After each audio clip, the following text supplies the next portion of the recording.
First soft parenting जो है ना उसके प्रोडक्ट्स मार्केट में आ चुकी हैं। यानी हम देखते हैं कि 90s में जिन लोगों की शादियां हुई हैं उन्होंने first time in the history focus किया कि सॉफ्ट पेरेंटिंग होना चाहिए, और वो ट्रेडिशनल जिसमें मार कुटाई थी, थप्पड़ चपेड़े वगैरह रूटीन थी, उन्होंने कहा कि अब ये नहीं होना चाहिए। तो उस सॉफ्ट पेरेंटिंग में बच्चे पले बड़े। अच्छा, इसमें नूर सबसे अहम बात यह है, अगर आप देखें मार्केट में जो बच्चे आ रहे हैं, अगर हम उस पर सिर्फ एक नज़र रखें कि सॉफ्ट पेरेंटिंग की वजह से वो प्रेशर बर्दाश्त नहीं कर सकते, तो ये ज़्यादती होगी उनके साथ। उन्होंने सॉफ्ट पेरेंटिंग में रहते हुए जो माइंडफुलनेस अंडरस्टैंड की, सोसाइटी की ज़्यादतियों को बर्दाश्त ना करने का एक उनके अंदर आँख, जो खुद आगाही जिसको कहते हैं, वो डेवलप हुई, तो उसने ओवरऑल कल्चर को इम्प्रूव भी किया।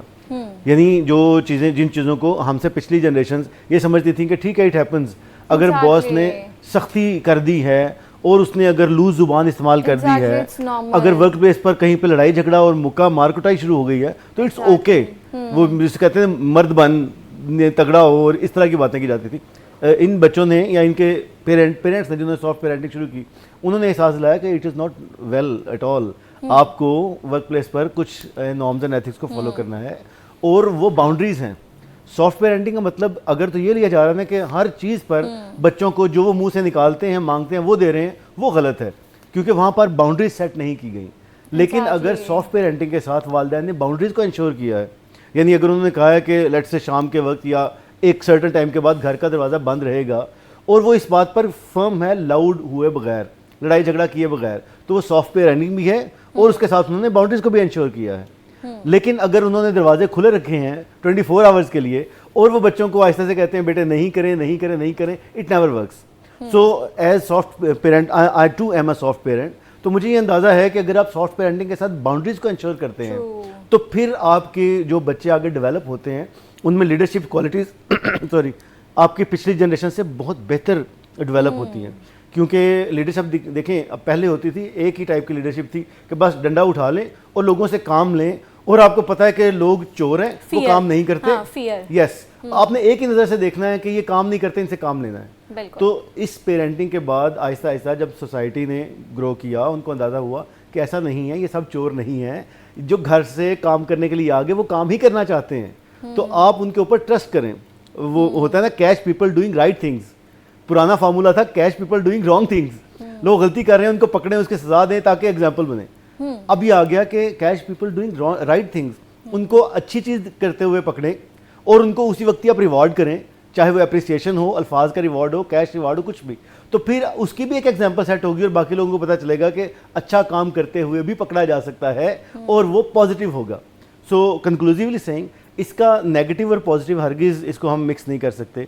जिस तरह मैं लास्ट टाइम आपसे जब डिस्कशन हुई थी यहाँ पर कि अगर हम जेन जी को टैग कर देते हैं कि ये सिर्फ वो लोग हैं जो किसी काबिल नहीं हैं और ये हर दूसरी चौथी दिन जॉब चेंज कर लेते हैं, तो ये ज़्यादती है। मेरे पास भी ऐसे बहुत से नौजवान हैं जो काम करते हैं, सॉफ्ट पेरेंटिंग से डेवलप हुए हैं, जेन जी के लोग हैं, और वो वाकई सख्ती, उस तरह की सख्ती जो कि बर्दाश्त नहीं करनी चाहिए, वो नहीं करते। तो फिर तो ठीक है ना यार, वो तो फिर कॉर्पोरेट एथिक्स को रीडिज़ाइन कर रहे हैं, तो और क्या चाहिए आपको वर्क प्लेस पर। बिल्कुल ऐसे है। अच्छा, जो प्रेशर है ना, वो इट्स नॉट अबाउट कि कोई जनरेशन है, कौन सी जनरेशन है, एक प्रेशर होता है ऑफिस में जब आप जाते हो, तो एक नॉर्मल प्रेशर है। हाँ, वो कभी कभी टॉक्सिक प्रेशर में बदल जाता है, लेकिन प्रेशर होता है काम का। तो आपको लगता है ये जो जनरेशन है जेन जी, दे के नॉट हैंडल प्रेशर और ये ज़्यादा सेंसिटिव है, और इसमें जो जेंटल पेरेंटिंग है, सॉफ्ट पेरेंटिंग है, इसका बहुत ज़्यादा रोल है? देखिए, एक चीज़ जिसको हमें बिल्कुल माइंडफुली जहन में रखना चाहिए, जिस जेन जी की बात कर रही हैं आप, they are into their 20s, right, early 20s हैं, कुछ मिड 20s हैं, इस एज में है। यहाँ पर आपकी जो टीन एज में हार्मोनल चेंजेस होती हैं ना, जिसकी वजह से आपको गुस्सा अचानक आ जाता है, मूड अचानक ऑफ हो जाता है, आप खुश अचानक हो जाते हैं, इट कंटिन्यूज टू ग्रो। आपका दिमाग पूरी, साइंस ये कहती है ना कि 25 ईयर्स तक तो आपका ब्रेन फुली डेवलप भी नहीं हुआ होता। उसके बाद डेवलप होने के बाद, कंप्लीट प्रोसेस होने के बाद आप पिक्चर पूरी देखने की सलाहियत पैदा करते हैं। औरतों का तो 25 के बाद फ्रंटल लोब फुली डेवलप हो जाता है, मर्दों का 50s में जाके होता है। It takes years, right. तो हम ऐसे बुढ़े हो जाते हैं। एग्जैक्टली, बुढ़ापे में होता है जाके, पहले बर्दाश्त करना पड़ता है लोगों को, क्योंकि डेवलप ही नहीं हुआ होता फुली। Never mind. तो इस मतलब ये है कि आप देखें, तो टाइम स्पेस देना थोड़ी सी। अगर एक यंग आदमी इमीडिएटली गुस्से में आ जाता है किसी बात पर, फ्लेयर अप हो जाता है उसका, जिसको हम इमोशनल लीकेज भी कहते हैं नूर। मिसाल के तौर पे मेरे वालिद ने, बॉस ने या किसी ऐसे शख्स ने डांटा जिसके ऊपर मेरा इख्तियार नहीं चल रहा था, मैं सिर्फ डांट खा सकता था, तो फिर मेरा गुस्सा कहीं निकलेगा। हो सकता है वो छोटे बहन भाई पे निकल जाए, सबॉर्डिनेट पे निकल जाए, किसी दोस्त पे निकल जाए, तो उसकी स्पेस उसको देना बहुत ज़रूरी है। सिर्फ लूज जुबान इस्तेमाल ना करें, लेकिन अगर वो थोड़ा सा इस तरह का हो रहा है तो that's perfectly okay, keep it normal.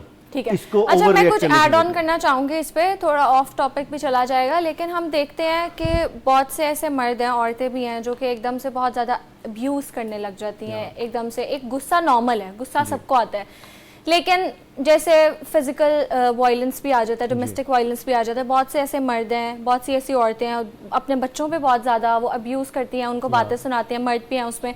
तो किसी ने बड़ी प्यारी एक बात की थी कि ऐसा, और फिर वो कहते हैं हमारा इख्तियार हमारे काबू में नहीं था ना, अब फितरत बन गया है। तो हम कभी भी अपने बॉस को थप्पड़ नहीं मारते। हमारा बॉस हमें गालियां भी दे, हम कभी उसको थप्पड़ नहीं मारेंगे, हम अपने बॉस को गाली नहीं देंगे।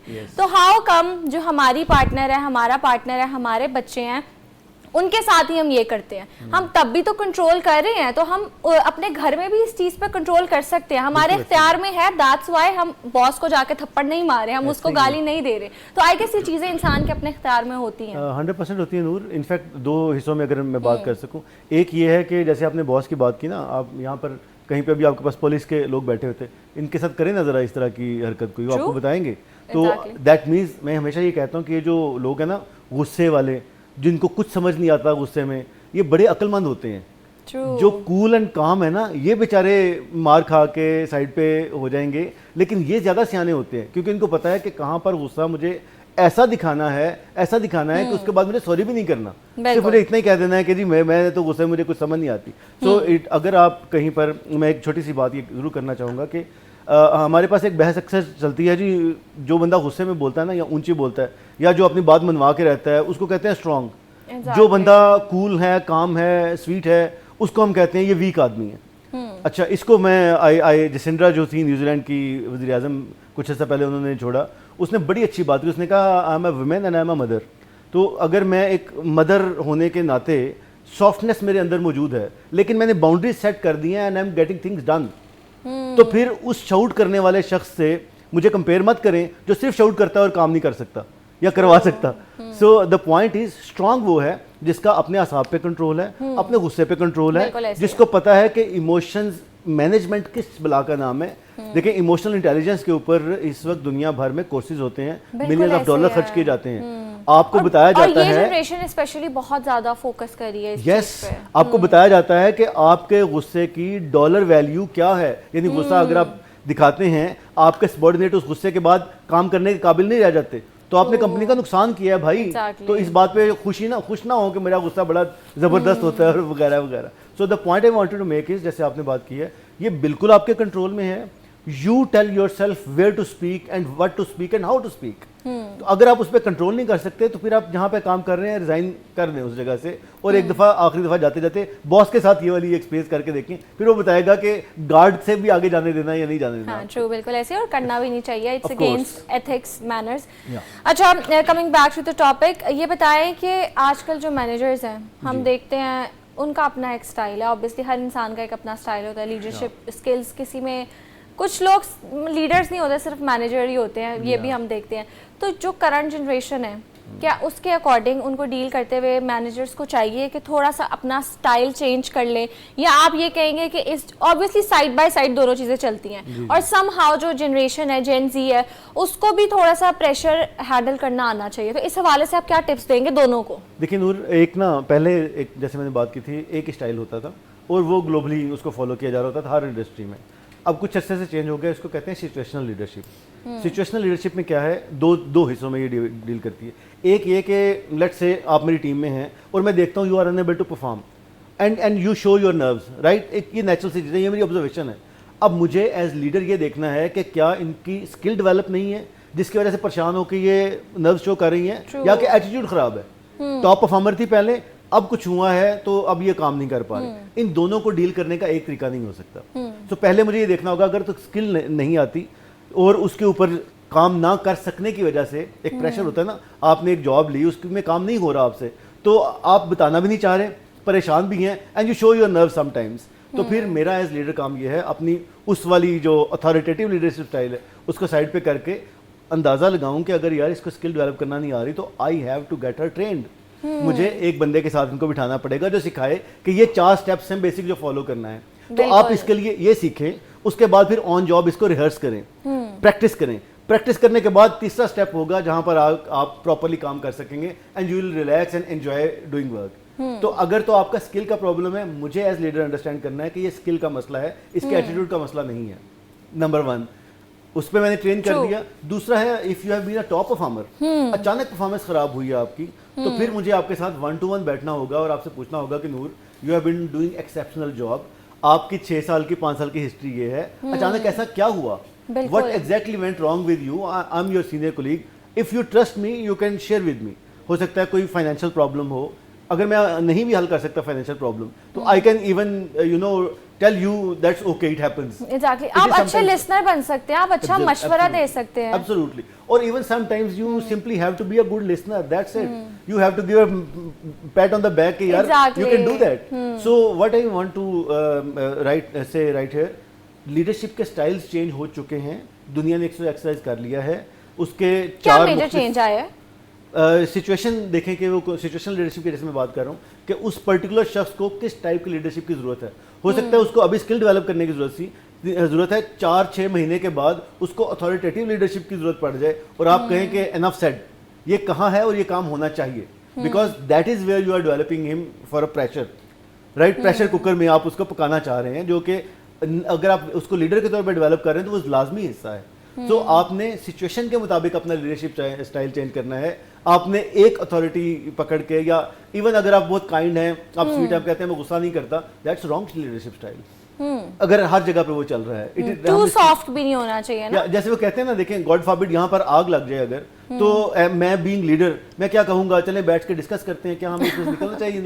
राइट, अथॉरिटेटिव स्टाइल अपनाऊंगा कि निकलो बाहर, यही वाला रास्ता है, इधर से बाहर निकले, बाकी डिस्कशन बाद में होगी। और अगर यहाँ पर हमें डिस्कशन करनी है किसी मौजू पर, हमें कप चेंज करते हैं, डिज़ाइन चेंज करना है, तो हम बैठ कर डिस्कस कर सकते हैं। सो 2 लीडरशिप स्टाइल्स हैं जो डिफरेंट सिचुएशंस में काम आ रहे हैं और उसमें इफेक्टिव हैं, जो दूसरे सिचुएशन में गलत हो सकते हैं। So that is what the world has learn and this is exactly what you need to do with gen Z. तो आप उनके साथ भी अपना लीडरशिप स्टाइल चेंज करेंगे, वरना you will be gone, you are a history. अच्छा, आपने जैसे जेन ज़ी की बात की, what should they understand? I think number 1, अब चूंकि आप लोगों ने I am sure personality type test किए होंगे बहुत ज़्यादा, आपको अंदाज़ा होगा what kind of personality you are, आपको हिस्ट्री का अंदाज़ा होगा, आपको ग्लोबल एक पर्सपेक्टिव समझ आ जाता है। तो आप बड़े आराम से अपने बॉसेस को भी पाक कर सकते हैं कि ये खड़ूस ए टाइप है, exactly. और हम बहुत जल्दी जज भी कर लेते हैं। इवन हम किसी के साथ भी हो ना, हम फौरन आइडिया लगा लेते हैं कि अवॉइडेंट पर्सनालिटी है, इनको एंग्शियस अटैचमेंट स्टाइल है, कौन सा स्टाइल है। बात कर रहे थे हम कॉर्पोरेट कल्चर के बारे में कि जो सॉफ्ट पेरेंटिंग है उसका क्या इफेक्ट हो रहा है कॉर्पोरेट कल्चर पे, और कैसे जो आज की जनरेशन है और जो हमारे मैनेजर्स हैं, क्या मेजर चेंजेस हैं जो इन दोनों को लेके आने चाहिए अपनी ज़ात के अंदर।